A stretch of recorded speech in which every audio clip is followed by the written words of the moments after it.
Ya pemirsa, Anda kembali lagi dalam dialog malam masih bersama dengan Bu Retno dan juga Pak Budi. Saya ingin ke Pak Budi terlebih dahulu. Pak Budi, menurut Bapak sendiri selaku pengamat pendidikan, seberapa efektifkah metode pembelajaran secara daring ini? Sementara terkadang saat belajar tatap muka pun ada saja murid yang tidak memperhatikan atau bahkan kurang paham terhadap apa yang disampaikan oleh gurunya, materi yang disampaikan oleh gurunya. Ya, terima kasih. Memang di kelas maupun pendidikan jarak jauh itu pasti ada yang memperhatikan, ada yang tidak. Dan itu sangat bergantung bagaimana pendidikan itu disajikan. Penyajian pendidikan oleh guru itu membuat anak itu mau memperhatikan atau tidak, tertarik atau tidak. Kalau kita melihat tontonan yang membosankan ya kita juga bosan. Kalau asik ya tentunya asik. Nah, yang salah satu paling menghambat dalam pendidikan jarak jauh, saya lihat pemakaian real time, kayak Zoom itu. Jadi kita harus duduk di TV sama-sama. Itu pertama membuat peran orang tua tuh jadi sangat sedikit. Karena itu dilakukan pada jam sekolah, sementara banyak orang tua kerja dan sebagainya. Nah, ini yang mesti diatasi. Jadi banyak aplikasi belajar, manajemen belajar yang bisa mengatasi hal tersebut, membuat pendidikan jarak jauh itu menjadi jauh lebih menarik, tidak terikat waktu, dan juga banyak link-link yang mestinya dimanfaatkan itu akan membuat penyajian belajar itu jauh lebih bagus dibanding kita mendengarkan guru yang ceramah ya. Itu tapi semua itu berkaitan dengan hal-hal yang teknis dan dengan jalannya waktu pasti akan diperbaiki satu persatu, kesiapan guru, sarana prasarana, kesiapan orang tua dan sebagainya. Yang saya ingin soroti bahwa hal ini adalah tidak bisa kita hindari. Memang arah kemajuan pendidikan itu ke arah sana. Kita akan semakin menjadi porsi pendidikan jarak jauh lebih banyak dan tatap muka itu akan semakin sedikit. Peran guru juga akan berkurang dari yang narasumber utama menjadi yang memberikan bimbingan saja. Jadi memberikan koridor belajar anak. Dan dia bukan menjadi narasumber utama di situ. Ada banyak narasumber di dunia maya yang jauh lebih bagus daripada mendengarkan ceramah guru. Lalu ketiga, peranan orang tua di sini memang sangat strategis ya. Harus dibuat bagaimana cara orang tua itu lebih menjadi guru di rumahnya. Jadi bukan hanya sebagai pengawas, monitoring, tapi juga mengikuti anak, mengikuti pembelajaran itu ke arah mana.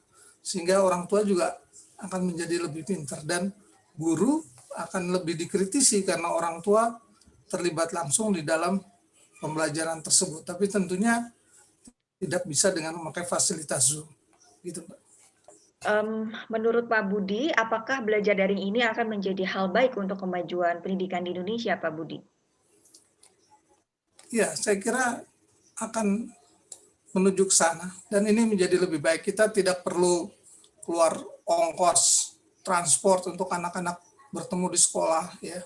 Dan kalau kita perhatikan sumber belajarnya juga sangat kaya dibanding hanya tatap muka berceramah dengan mendengarkan ceramah guru. Dan kalau kita jujur, sebenarnya anak-anak rindu ke sekolah itu bukan rindu dengan matematik atau sejarah, tapi rindu dengan teman-temannya. Ya. Jadi mungkin sekolah jangan terlalu GR bahwa anak-anak rindu sekolah karena ingin bersekolah, belum tentu demikian. Jadi yang kami lihat memang mereka perlu pertemanan, dan pertemanan itu mesti didesain yang cocok dengan cara belajar pendidikan jarak jauh. Nah, dan di situ juga saya kira kembali orang tua itu harus hadir di samping anak sehingga internetan itu tidak menjadi pembelajaran berbagai hal yang negatif. Tapi arahnya memang mesti ke sana. Kita akan menuju pada pembelajaran cyber yang lebih efisien, lebih efektif, dan sudah terbukti di banyak tempat. Terima kasih. Oke. Saya ingin ke Bu Retno lagi. Bu Retno, lalu bagaimana guru-guru ini eee, melakukan pendekatan, terhadap, murid-murid yang tadi tidak terjamah oleh internet, Bu Retno? Ya, sebenarnya kalau yang nggak terjamah internet itu ada yang tidak belajar selama berbulan-bulan waktu itu ya. Mmm, Sampai tahun ajaran baru di Juli, 2020 gitu. Nah, itu pun, guru karena, mungkin bingung juga harus mengatasinya seperti apa. Apalagi di wilayah-wilayah yang medannya berat. Kalau mereka harus datengin muridnya gimana, kalau mereka mengumpulkan muridnya seperti apa. Jadi itu memang sesuatu yang mungkin, membuat bingung ya di lapangan. Akhirnya pada Juli 2021 memang terjadi yang namanya guru kunjung. Jadi guru keliling gitu ya. Jadi, guru-guru ini melakukan pembelajaran, dengan mendatangi muridnya. Itu yang home kemudian visit gitulah, Bu? ya, Mmm, tapi, di wilayah-wilayah yang terjangkau dan yang, memungkinkan muridnya dikumpulin minimal atau maksimal 5 orang. oke. Belajar daring ini juga sebetulnya bisa dikatakan baru di dunia pendidikan Indonesia. Lalu selama pandemi, eee, bagaimana cara tenaga pengajar ini mengatasinya, Bu Retno?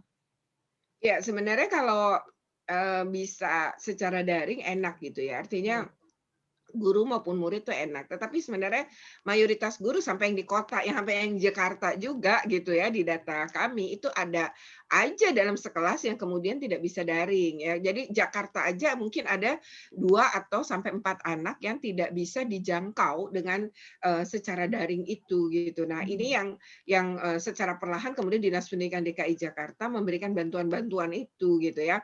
Nah awalnya mereka sama sekali nggak bisa terjangkau juga. Jadi kalau mereka sedang pembelajaran, ya orang yang tidak akan ngumpulin gitu, ngumpulin tugas karena, mereka tidak memiliki WA gitu ya. Jadi kalaupun punya HP, HP yang jadul gitu. Itu pun terjadi di banyak wilayah. Jadi kalau yang bisa daring dalam arti lancar itu umumnya adalah sekolah-sekolah swasta yang kaya kan. Kalaupun negeri adalah negeri-negeri unggulan, itu pasti nol itu yang nggak bisa daringnya nol gitu, 0%. Tetapi bagi kelompok-kelompok yang lain tuh tidak gitu. Nah, ini yang kemudian, bagi guru itu beberapa, mereka memutuskan untuk datang ya. Misalnya di NTB gitu ya, data guru-guru kami di NTB, Bima misalnya, itu pas didatangi ya mereka nggak punya alat, nggak punya itu, sampai gurunya akhirnya mengupayakan gitu ya, jadi memberikan bantuan alat gitu. Jadi handphone itu dipinjamkan, kemudian pulsa diberikan dengan dana BOS. Nah, itu pernah terjadi gitu. Nah, ketika sekarang dapat bantuan ya bisa, tapi seberapa sih jangkauan guru-guru ini gitu, seberapa pun mereka melakukan gitu. Bahkan beberapa guru ketika coba datengin, wah ini kayaknya nggak mungkin gitu. Nah itu akhirnya mereka malah memberikan bantuan sembako juga saat itu gitu kepada murid-muridnya gitu. Jadi memang banyak ya di daerah-daerah itu yang problemnya itu ya beragam gitu. Nah, tetapi untuk yang, tidak terjangkau selain dengan guru keliling tadi gitu atau guru kunjung, mereka juga melakukan, model begini. Jadi orang tuanya datang ngambil soal. Jadi mmm, misalnya soal kemudian bentuknya akhirnya mereka membuat modul singkat. Jadi ada modul, baru kemudian ada soal penugasannya, nanti minggu ini diambil, minggu depan dikumpulin gitu. Jadi ada beberapa mata pelajaran yang jadi satu gitu ya, dikumpulin jadi satu. Misalnya ada 11 mata pelajaran, 11-11-nya itu udah bikin modul singkat untuk bab itu, kemudian memberikan penugasan, lalu dikasih ke orang tuanya. Nanti dikerjakan si anak selama seminggu, kemudian orang tuanya datang karena nggak ada alat daring gitu. Nah itu yang kreativitas yang kemudian dilakukan guru-guru. Saya sih melihat ya, di FSGI maupun, mereka bercerita teman-temannya gitu di wilayah-wilayah itu, misalnya di Kabupaten Seluma, kemudian tadi di Kupang gitu ya, kemudian di beberapa wilayah lain ya, di Indonesia, itu mereka kemudian, ternyata mengatakan banyak yang kemudian belajar. Jadi yang awalnya, bingung gitu, mereka saling bertanya dan mau belajar. Bahkan kemudian ada, kelompok-kelompok kecil gitu yang berusaha untuk membantu teman-temannya, sesama guru. Kemudian juga ada, mencoba saling bantu itu adalah tadi ya dengan misalnya gurunya itu mengalami kesulitan terhadap alat daring gitu ya, misalnya laptop atau apa, itu kemudian juga ada pihak sekolah, kemudian juga teman-temannya yang kemudian membantu. Nah, dari satu sisi gurunya sendiri juga mau belajar. Jadi ini memang memicu juga orang kemudian mau mengubah diri gitu ya. Kalau dulu mungkin kemampuan digital gurunya itu sudah mungkin di angka misalnya gitu ya, di angka 40% misalnya dulu gitu ya. Mungkin sekarang sudah bisa melampaui 60% karena ada proses pembelajaran tadi. Jadi dengan kondisi kemudian mereka kondisi yang begini mau nggak mau ini kita nggak tahu ya sampai kapan gitu pandemi sehingga mau tidak mau mereka akhirnya belajar. Nah itu ada, tapi ada yang enggak gitu. Jadi akhirnya anak muridnya nggak belajar, gurunya juga nggak ngajar. Itu ya ada gitu di data kami memang ada gitu. Nah ini yang memang harus ada bantuan dan harus ada penyelesaian. Tadi dijelaskan juga oleh Bu Retno bahwa seharusnya pemerintah ini memberikan pelatihan untuk guru untuk melatih kreativitasnya dalam memberikan pengajaran daring. Nah, apakah selama ini sudah ada aktivitas atau kegiatan yang diberikan oleh pemerintah serupa dengan hal tersebut, Bu Retno? Ada sih, sebenarnya dari awal pemerintah kita ya, Kemdikbud misalnya gitu, kalau dari pemantauan regulasi juga yang dilakukan oleh FSG, itu sih menunjukkan angka peningkatan ya. Misalnya, artinya Kemdikbud tidak diam sebenarnya, walau mungkin belum maksimal menyelesaikan. Oke. Pertama sebenarnya soal panduan ya, panduan belajar jarak jauh. Kan awalnya kebingungan gitu. Mereka mengeluarkan kemudian itu lewat Persesjen ya, peraturan Sekjen nomor 15 tahun 2020. Kemudian disusul sebenarnya ada kebijakan lain yaitu terkait dengan kurikulum darurat. Itu di bulan September. Bahkan ini menggunakan surat keputusan Menteri Pendidikan ya. Jadi bentuknya Sepkapmen. Kementerian Pendidikan ini menyatakan bahwa mereka mengeluarkan kurikulum dalam situasi darurat. Jadi kurikulum khusus menanggapi situasi darurat seperti ini karena banyak guru masih ngejar ketuntasan kurikulum. Nah, mereka tuh ngasih tugas-tugas banyak itu karena materi yang terlalu banyak pada kurikulum 2013. Kemudian ini disederhanakan. Nah, sayangnya Kemdikbud itu menyatakan 3 kurikulum. Jadi boleh kurikulum 13, boleh kurikulum yang diadaptasi atau kurikulum yang khusus ini, dan yang ketiga adalah kurikulum mandiri. Nah, ini yang mengakibatkan kebingungan, ditambah lagi kurikulumnya hanya diubah pada standar isi, tapi tidak mengubah standar kelulusan, tidak mengubah standar penilaian. Akibatnya di lapangan banyak sekolah nggak mau ngelakuin gitu kurikulum darurat, nggak mau milih. Kenapa? Padahal itu yang tepat dalam situasi darurat seperti ini. Karena nanti standar kelulusannya nggak beda. Jadi mereka takut muridnya jadi nggak bisa gitu. Jadi ini hal yang memang perlu juga dicatat dalam regulasi Kemdikbud. Harusnya Kemdikbud memaksa semua sekolah untuk menggunakan kurikulum dalam situasi darurat. Nah itu baru semua orang akan melakukan dengan tenang. Nah lalu standar kelulusannya diubah.